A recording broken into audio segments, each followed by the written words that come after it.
dezun gaur hori hartzunen?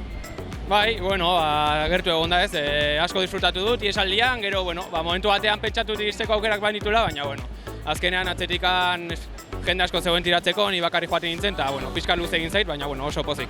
Diferentzia handiarekin, da txerrendulari honekin aurrean, sinesteko moduan zineten, seguro. Bai, hori da ez, nire intentzioa berez zen estutzea kabearekin batea joateko, bera oso indartsu juten zela, eta,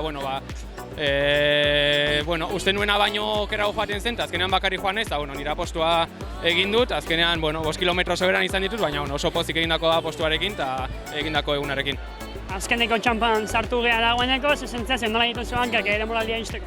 Ondo, nik uste urte oso regularra egiten ari dara, azken hilabetean egin ez ditut esperotako emaitzak izan, baina rendimentuarekin oso pozik nago, eta asko disfrutatzen ari ditut lasterketa hauek, eta oso pozik.